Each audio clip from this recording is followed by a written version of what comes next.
કરવાની કહેલી એટલે જીવનમાં તો ઉપાધિઓ જ ઉપાધિ. તમે પૂછો હમણાં એક જણ ઉપાધિઓના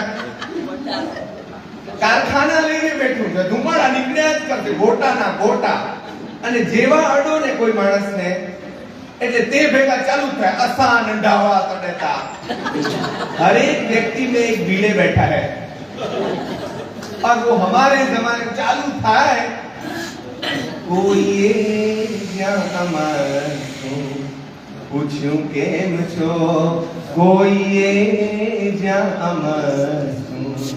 पूछूं केम छो एने आखी कहानी सुनावी दीदी एने आखी कहानी सुनावी दीदी થાય સર ખામણી તો ઉતરતા છીએ થાય સર ખામણી.